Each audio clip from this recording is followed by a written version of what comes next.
When I was 10 years old, my mom abandoned me. Now at 38, she disrespects my wife for not understanding her struggles.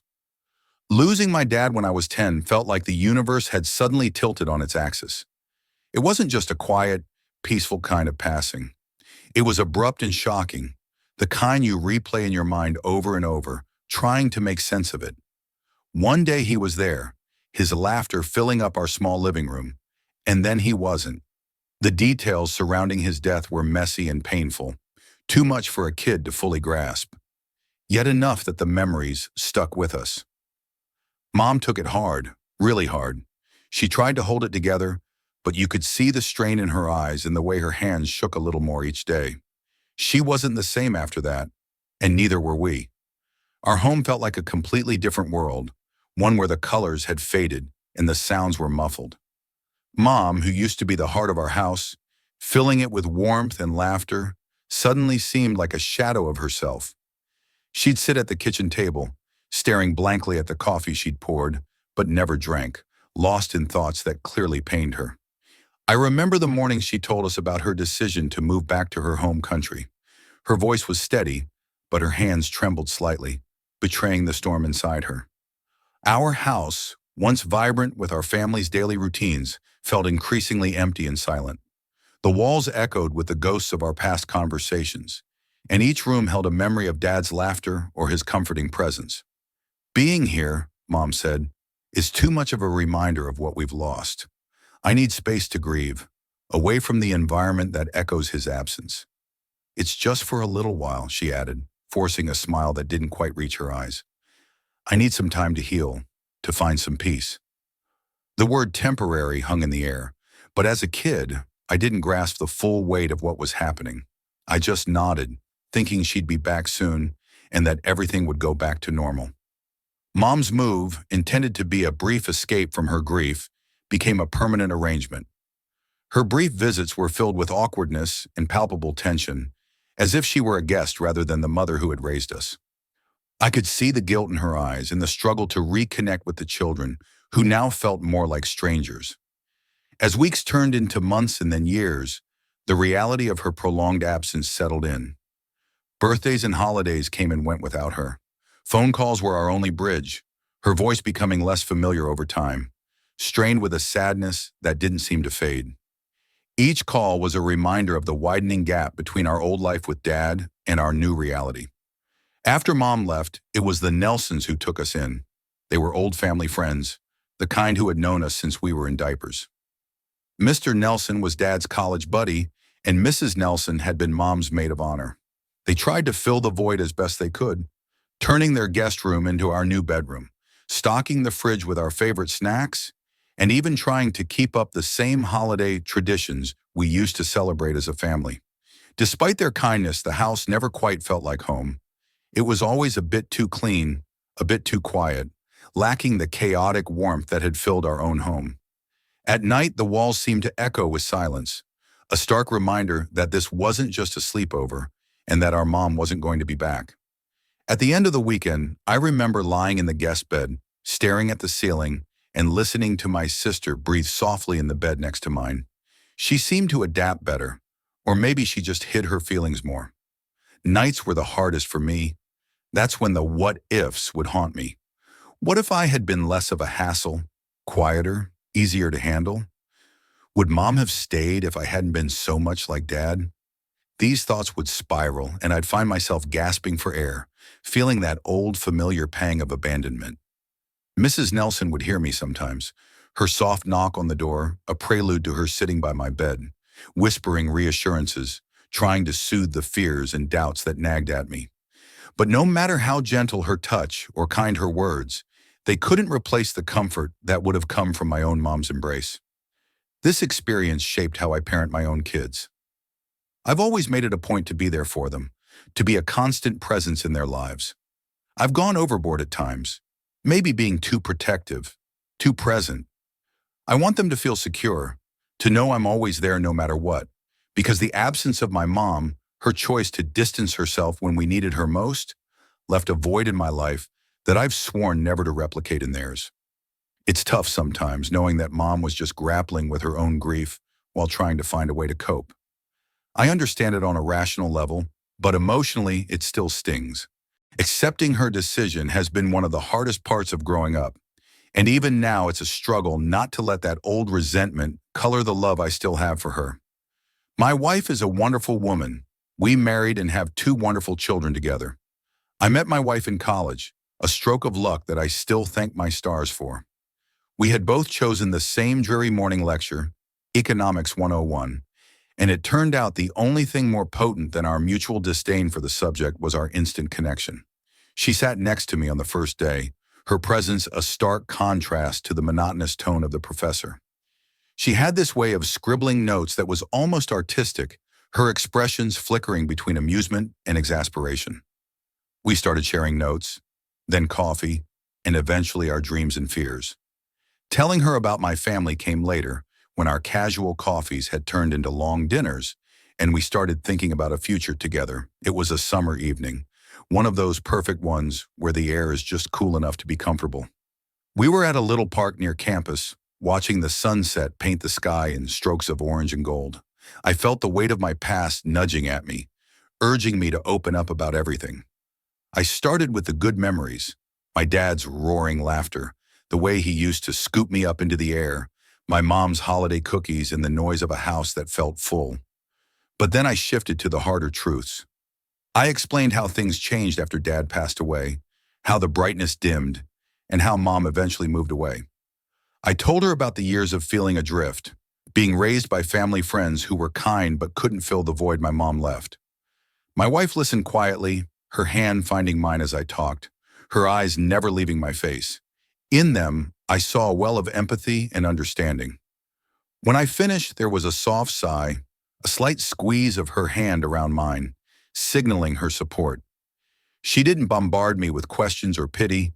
Instead, she shared her own story of loss, how she grew up without grandparents and much of her extended family, which made her feel isolated in a different way.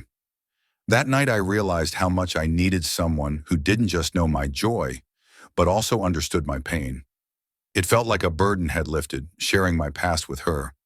Her acceptance and understanding of my family's complicated dynamics only deepened my feelings for her. It was then I knew she was more than just a partner. She was my ally, someone who would stand by me through the complexities of life. Ever since I shared my family history with my wife, there's been an unspoken tension hovering around the subject of my mom.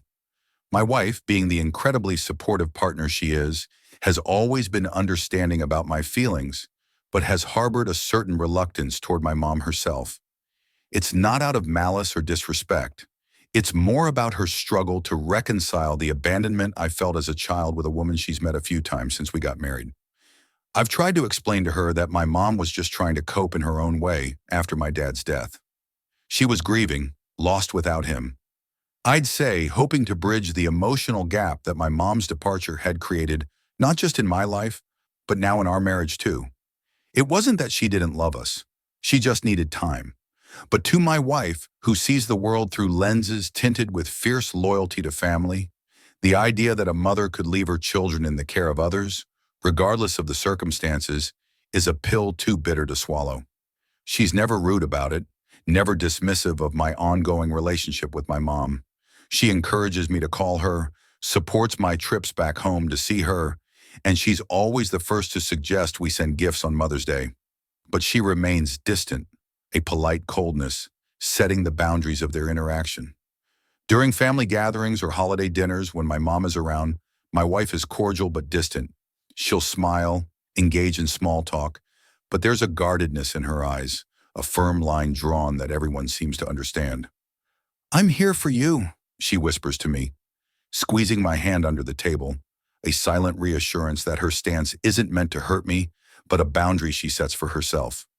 It's a delicate balance, navigating this quiet standoff between them. I often find myself in the middle, an interpreter translating not just words but emotions and unspoken thoughts. I tell my mom she's just fiercely protective of those she loves, hoping to soften her hurt at my wife's standoffish demeanor. To my wife, I gently remind her mom has her flaws, but regrets those years away, trying to kindle empathy in the ashes of past grievances. This dynamic, though far from ideal, has become a part of our life's rhythm. My wife's steadfast support of my relationship with my mom, without choosing to engage more deeply herself, speaks volumes of her respect for me, even if it's a compromise she silently bears. It's a silent testament to her strength and her deep understanding of my need to maintain that fragile thread with my past. Recently, I decided it was time for another trip back to my home country to let the kids spend some time with their grandmother. My wife couldn't make it due to her demanding job, and while she encouraged us to go, I could tell she was relieved not to face the tension that usually accompanied these visits. I explained the situation to my mom when we landed, and she nodded, saying she understood, but her disappointment was palpable. The first few days were a blur of activities. My mom went all out, taking the kids to local parks and museums, filling our days with laughter and stories, almost as if making up for all the missed time. In those moments, watching her with the kids, it was easy to forget the complex layers of emotions that usually clouded her visits. Back home, the evening had started off well enough.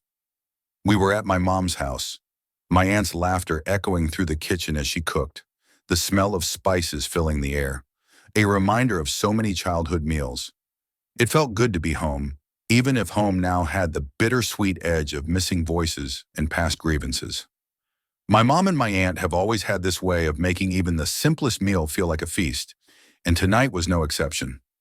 I was looking forward to a quiet evening, just family sharing stories and catching up. The kids, exhausted by the day's adventures, fell asleep almost as soon as their heads hit the pillows. I kissed them goodnight and headed downstairs, where my mom and aunt were in the kitchen with glasses of wine in hand, ostensibly relaxed. The murmur of their conversation greeted me as I approached, but it was my wife's name that caught my attention. "She thinks she's too good for us," my aunt said, her voice tinged with resentment. There was a clink of glass, probably my mom nodding in agreement as she added, "Yes, but don't bring it up around him. She's a snob, but it's not worth the argument." It stung hearing that in the dim light of the stairwell. My wife has always been meticulous about how she interacts with my family, careful never to flaunt her background or make anyone feel less. She'd go out of her way to connect, to show interest in their lives, even if it meant stepping out of her comfort zone. Her restraint, at times I knew, was out of fear of overstepping, not a feeling of superiority. Hearing my wife referred to in such terms by my own family sparked a heat in my chest that was hard to tamp down. I lingered on the stairs, unseen, the familiar ache of being caught between the people I love surfacing once again. They continued oblivious to my presence, airing grievances that were usually spoken in hushed tones behind closed doors. I wrestled with my emotions, debating whether to confront them or retreat. The decision was made for me when my mom glanced up and caught my eye. Her expression shifted from surprise to something like guilt, and the conversation snapped off, replaced by a tense silence that filled the room like smoke. "I heard what you said," I found myself saying, my voice steadier than I felt. My aunt tried to brush it off, saying it was just a slip of the tongue. But the damage was done. The air was thick with unsaid things, with years of miscommunications and hurt feelings. I explained, maybe more sharply than I intended, that my wife had never acted superior, that she simply prioritized her career and our family's well-being over everything else. My wife grew up in a world quite different from mine. Born into a wealthy family, she was the only child, the sole focus of her parents' affection and hopes. Tragically, her parents passed away when she was still in her teens, an event that thrust her into premature adulthood. They left her everything: their sprawling estate, significant investments, and various other assets. Despite the wealth and responsibilities that fell on her shoulders at such a young age, she never let it define her. Instead, she channeled her energies into her studies and later her career, proving to everyone that her achievements were born of her own intelligence and hard work, not just her inheritance. She enjoys the finer things in life, the kind of luxury she grew up with: high-end fashion, gourmet foods, vacations in far-flung destinations. But she carries it all with a grace and an ease that's devoid of arrogance. She's unapologetic about her tastes, yes, but never ostentatious in contrast. I come from a solidly middle-class background. My family's world was smaller, our means more modest. We valued hard work, simple pleasures, and close community ties. Our house, always filled with warmth and laughter, was humble but happy. This stark difference in our upbringings was never lost on me, and initially I worried about how my family would perceive her, or she them. Despite these differences, my wife has never behaved superiorly or looked down on my upbringing. She's been nothing but respectful toward my family, always engaging in conversations, offering to help with meals during visits, and bringing thoughtful gifts that showed her attention to what they might appreciate. Not just expensive items for the sake of display. Yet the underlying class difference sometimes creates an unspoken tension, especially with my mother. Mom, with her down-to-earth values and no-nonsense approach to life, has sometimes struggled to connect with my wife's world. Though my wife has made every effort to bridge the gap, ensuring she doesn't flaunt her wealth or make my family feel uncomfortable, there's always been a subtle, perhaps imagined barrier there. This difference in backgrounds is sometimes amplified by innocuous comments at family gatherings or the slightly too long glances at my wife's designer clothes and accessories. I know it comes more from a place of unfamiliarity and perhaps a bit of envy, rather than any real disapproval. My wife understands this too, and handles such situations with a kindness and a finesse that make me love her all the more. She tries to put my family at ease, often downplaying her lifestyle and focusing on the many things we all have in common. "What are you talking about?" I demanded, the frustration evident in my voice. It was clear they hadn't intended for me to hear their words. My mom's face fell, an apology forming on her lips. My aunt, ever the more confrontational, didn't back down. "She thinks she's too good for us," she repeated. "She's a snob." My eyes met my mom's, who nodded in agreement. "But don't bring it up around him. She's a snob, but it's not worth the argument." It hurt because it wasn't true. "That's not it," I replied firmly. "She's trying her best. Just because she doesn't always know how to show it doesn't mean she feels she's above us." "You're misreading her caution as contempt." My mom softened, more apologetic, trying to soothe the rising tension. "We're just not used to her ways. That's all. Maybe we misjudged her a bit." She conceded, her eyes avoiding mine, but the damage was done. The evening's warmth evaporated, replaced by a chill that no amount of familial bond could easily dispel. I sat down with them, trying to explain further, sharing how my wife had often expressed her worries about not fitting in, about being seen as an outsider.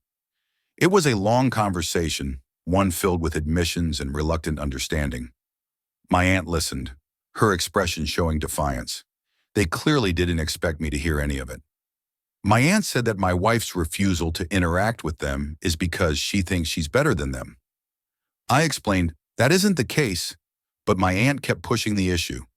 Eventually, my mom said it was fine if my wife felt that way, but I shouldn't defend her classist behavior. At this point, I snapped and said that my wife resents my mom because she wasn't around when I was a kid. My mom and aunt didn't say anything to that, and I went back upstairs. After the conversation with my mom and aunt, the house felt colder, quieter. I needed to clear my head, so I stepped out onto the back porch. The night air was crisp against my skin. Pulling out my phone, I sent a quick text to my sister, hoping she could offer some perspective. She's always had a way of seeing the middle ground, even when emotions ran high. Her response came back almost immediately, a testament to how often she played mediator in our family. "Just apologize to mom and aunt, okay? It's not worth the fight." That was just like her, always advocating for peace, even if it meant swallowing your pride. I stared at the phone, her words glowing in the dim light. It wasn't that simple for me. I didn't hold a grudge against mom for the choices she made when we were kids. I understood they were made under the weight of immense grief, but hearing her and my aunt speak so dismissively about my wife, as if her efforts to fit in and respect their ways meant nothing, stirred a defensiveness in me I couldn't easily quash. It wasn't just the words themselves that had cut deep. It was the realization that these conversations had probably happened before, not just tonight, that my mom and aunt had likely shared these thoughts between themselves, painting my wife in a light that was so far from the truth.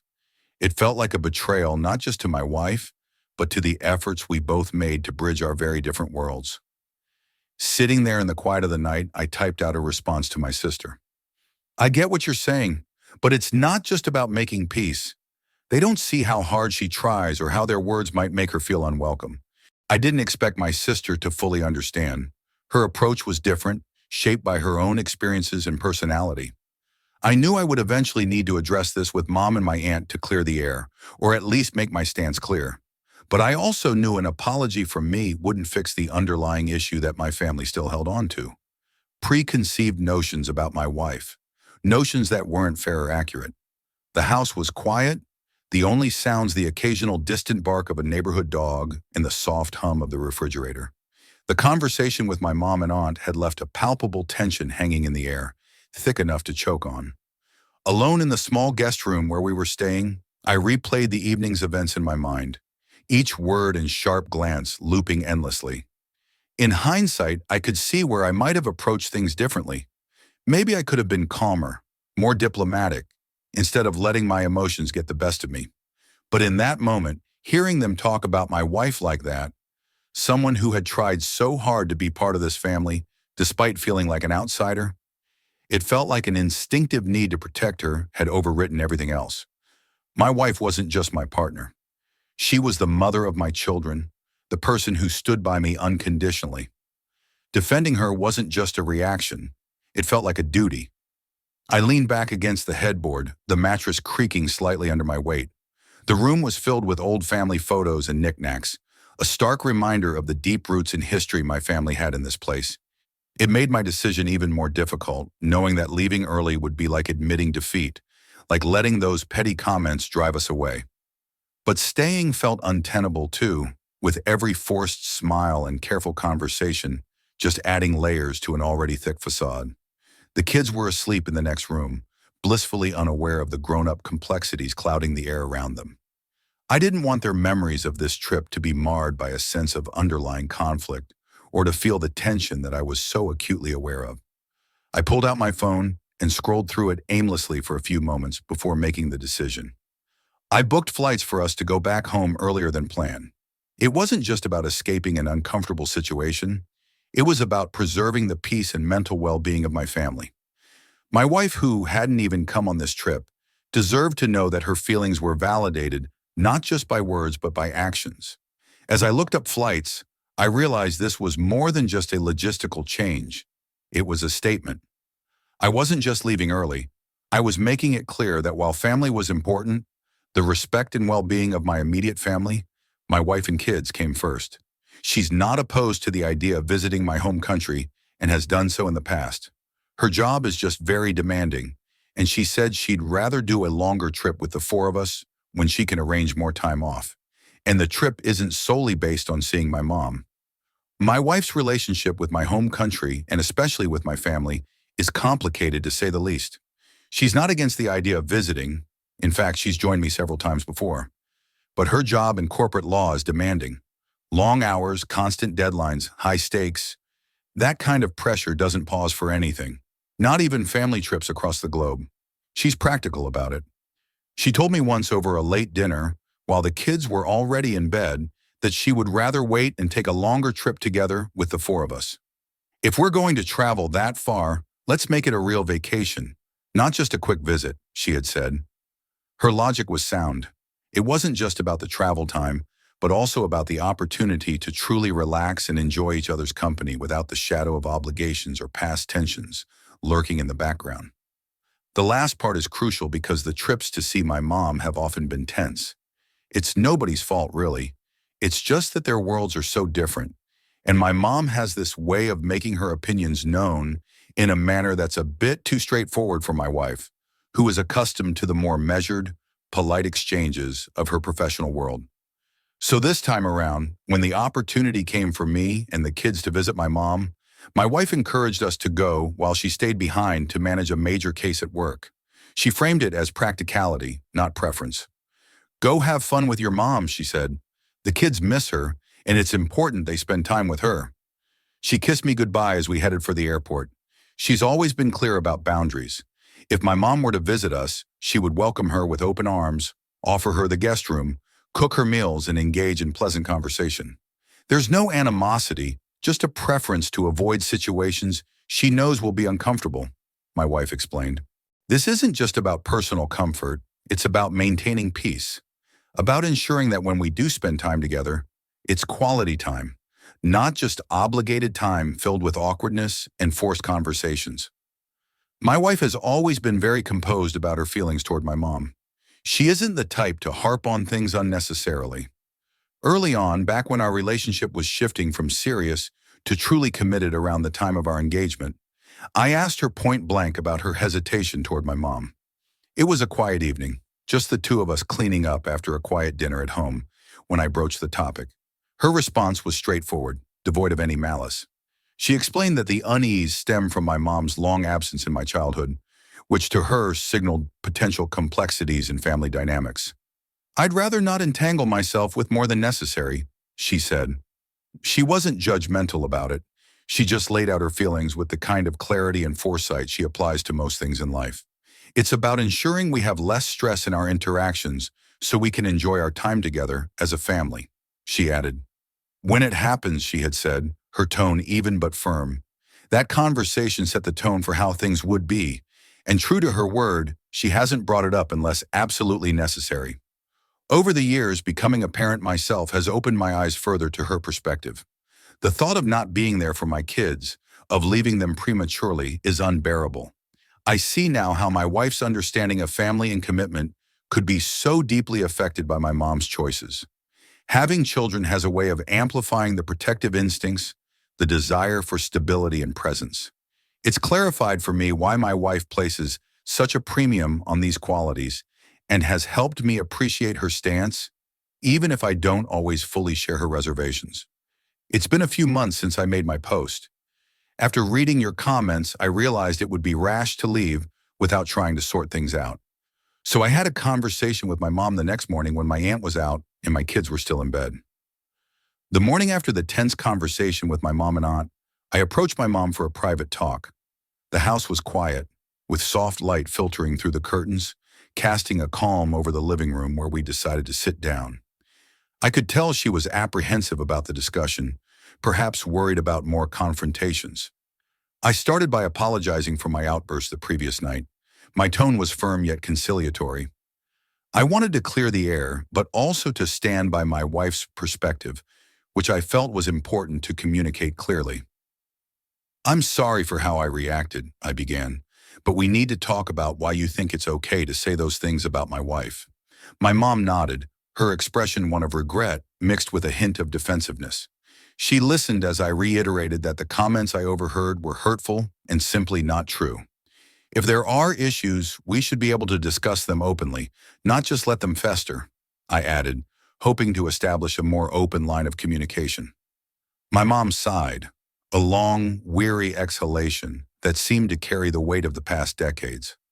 "I understand, but you need to see where I'm coming from too," she responded. She then explained how isolating it was for her after my dad passed away, how she needed to be around her own family back home to grieve. "It wasn't about escaping from you or your sister," she insisted. "I needed support." I said, "I get that, Mom, and I don't think anyone faults you for needing support. But my wife sees it differently. She can't understand leaving kids behind during such a critical time, regardless of the grief." My mom bristled slightly at this. "It's unfair for her to judge my actions from back then. She wasn't there. She didn't see the pain I was in." Her voice broke a little, her eyes conveying the turmoil of those days. "You and your sister don't hold it against me, do you?" I shook my head, trying to reassure her, while also explaining my wife's point of view. "We don't resent you, Mom, because we love you, and we know you did what you felt was necessary. But you have to understand that my wife uses family responsibilities differently, especially now that we have our own kids." The conversation moved slowly, with pauses filled with unspoken thoughts and regrets. I stressed that my wife's feelings were valid, just as her actions had been to her at the time. "It's not about right or wrong," I concluded. "It's about understanding each other's perspectives and finding a way to respect them." "I can't make my wife forgive you, Mom," I said, trying to keep my voice even, despite the frustration building inside me. "And I need you to stop speaking poorly about her. It's important you tell Aunt Jane to do the same." My mom listened, her expression a mix of understanding and helplessness. I'll do what I can. You know I will, she replied. But I can't control what your aunt says or does. She has her opinions. This response frustrated me further. Don't you see it's not just about opinions? It's about respect. If there's talk like that going on, it creates an environment I don't want around our kids. They pick up on everything, Mom. The idea of my children overhearing such comments about their mother worries me deeply. I can't be comfortable in a place where my wife, their mom, is disrespected. It's not just about us adults. It's about what kind of example we set for them. Mom nodded slowly, seemingly understanding the gravity of my concerns, but she held firm on her stance about my aunt. I'll talk to her. I promise. I'll try to make her see, but you know how she is, stubborn, and I can't openly criticize her. She's helped me through a lot. The room fell silent for a moment as I processed her words. The sunlight streaming through the window cast long shadows across the floor, a stark reminder of the day moving forward while we seemed stuck in this impasse. I looked at my mom, seeing the years of strain etched into her face, realizing that her relationship with her sister was just as complex as any other family dynamic. I understand she's family, I finally said, and I get that you supported each other through thick and thin, but this is important. It's about protecting my family's well-being. Mom sighed, a sound of resignation mixed with resolve. I'll do my best, she repeated, her tone more assured this time. No one should feel unwelcome in my home. Things weren't going anywhere, so I told my mom I was going to go home early. She got upset and defensive, and I realized she would also keep bad-mouthing my wife just when I wasn't around. That was the final straw. I went back upstairs and got flights for the next day. I sent my wife a text saying we'd be home early and that I'd explain when I got back. But everyone is alive and healthy, she said. She said that she was looking forward to it and asked if I wanted to call, but I just wanted to do it all in person. The next 24 hours in my mom's house were like walking on a tightrope, each of us carefully navigating around the tension that had settled in the air after our talk. The house, usually filled with the comforting smells of home-cooked meals and the sounds of casual family chatter, now felt unnaturally quiet, as if everyone was holding their breath, waiting for something to break the silence. As we packed up our things, the kids obliviously chattered about the trip, unaware of the undercurrent swirling around them. They were excited about going home, talking nonstop about showing their mom the souvenirs they had picked out for her. I tried to match their enthusiasm, but my mind was preoccupied with the conversation I had with my mom and the unresolved issues that left hanging between us. Finally, with our bags packed in the car, I went to say goodbye to my mom. She stood in the doorway, her posture tense. There was a vulnerability in her eyes that I hadn't seen in a long time. "When will I see you and the kids again?" she asked, her voice thick with emotion. I took a deep breath, knowing my answer would be difficult for her to hear. "Mom, I want you in our lives, you know that. But things need to change before we come back. My wife deserves to be treated with respect, and I can't justify bringing the kids into a situation where that might not happen." The words hung heavily between us. Mom looked down, nodding slowly. "I understand," she murmured. "I'll work on things with your aunt, I promise." Her voice was sincere, and I believed her intent, but the reality of the situation was more complex than just promises made in the moment. "I hope so, Mom, because we miss you. But I need to put my wife and kids first," I continued, trying to keep my tone gentle yet firm. It was essential for her to understand that while I cherished our family ties, I couldn't compromise on the values I wanted to teach my children about respect and kindness. Mom reached out, pulling me into a hug, a bit of the old warmth returning momentarily. "Give them my love," she said, her voice muffled against my shoulder. "Tell them Grandma thinks about them every day."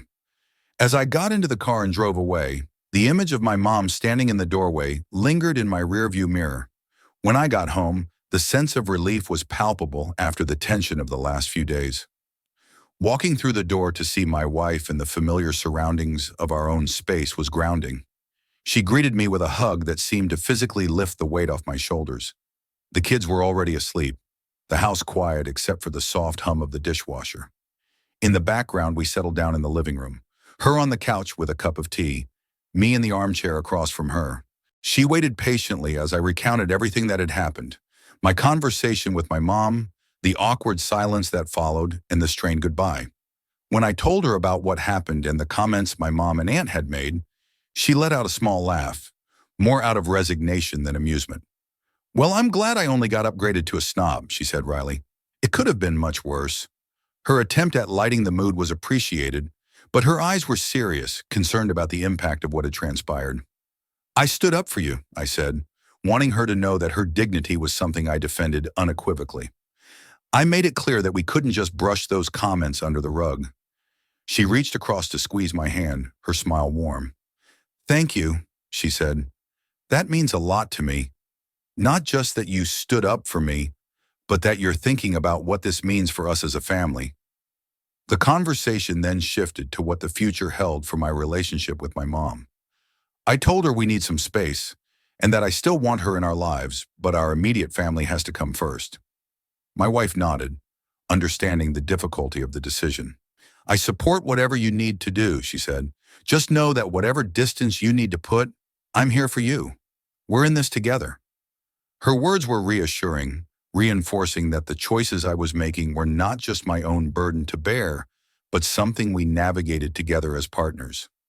"I think it's the best thing for now," I concluded, feeling a bit more confident in our path forward. "It'll give everyone some time to reflect and hopefully heal a bit." She smiled that same reassuring smile that had seen us through countless other challenges. "I'm proud of you," she added. "It's not easy standing up to family, but you're doing what's best for us. That's what matters." It's been several months since we returned from that charged visit to see my mom, and life at home has settled into a comfortable rhythm. The kids are thriving, oblivious to the adult complexities that sometimes shadow the edges of family life. My wife and I have found solace in the normalcy of our daily routines: work, school runs, weekend soccer games. Despite the undercurrent of that trip, our home life feels solid and anchored. I've made it a point to keep in touch with my mom, dialing her number every couple of weeks, but each call seems to resurrect a bit of the tension from our last visit. Her voice often carries a tightness that wasn't there before, and our conversations are punctuated by long pauses where words used to flow easily. It's clear she's still processing the boundaries I set, and perhaps feeling a bit isolated by them. My sister, who has always been the peacemaker in the family, tells me during our own calls that she's keeping up her regular chats with Mom. She mentions that Mom feels judged, not just by what happened during our last visit, but by the enduring echo of her past decisions. "She's still hurting," my sister explained one evening, her voice laced with concern. "She feels like everyone's holding her grief against her." I listen and try to understand. Grief is a strange, malleable thing that touches everyone differently. I hope with time, Mom will see that it's not about judgment, but about understanding each other's boundaries and emotional spaces. As much as I want my kids to have a relationship with their grandmother, their only living grandparent, I'm acutely aware of the need to protect my wife's emotional well-being. She's been incredibly supportive and understanding, but I know the situation has been hard on her too. The balance is delicate, trying to navigate these waters without tipping anyone overboard. Since becoming a father, my perspective on family and relationships has shifted significantly. It's like my children have opened up new chambers in my heart and mind, chambers filled with deeper empathy and understanding, especially toward my wife. Watching her as a mother, seeing her dedication and the boundless love she pours into our children, I find myself constantly amazed and grateful for her presence in our lives. The thought of losing her, of my kids facing life without their mother, sends a cold shiver down my spine. It's something I can't even bear to think about. For too long, this fear, this visceral reaction, has helped me understand why she's so sensitive about family matters and why she's been so adamant about setting boundaries with my mom. It's not just about past grievances or discomfort. It's about ensuring our family unit remains stable and supported no matter what. Reflecting on this has also given me a fresh lens through which to view my own childhood. I forgive my mother for her choices during our most difficult times, decisions made while she was engulfed in her own sea of grief. I know that she did what she felt was necessary to survive emotionally, even though it meant being physically distant from me and my sister. Forgiveness, however, doesn't erase the understanding of the impact of those decisions. It doesn't wipe away the fact that those choices left marks, shaping how I view relationships and responsibilities. This empathy I hold for my wife, stemming from our shared parenting journey, makes me think about how I would feel if the roles were reversed, if it had been her parents who had left her in a similar situation. Honestly, I doubt I could easily forgive such an action. The mere idea stirs a protective instinct in me that is fierce and uncompromising. I would want to shield her from that kind of pain, just as I try to protect our children from any hurt or unnecessary hardship. This has led to many conversations between us, sometimes late into the night when the world is quiet, and it's just the two of us sharing our thoughts and fears. These discussions are sometimes tough, but they're always cathartic. They bring us closer, aligning our understanding and approach to how we manage our relationships with our extended family. Thanks for all your advice. For those of you who said I should get therapy, I am doing fine, but thanks for the concern.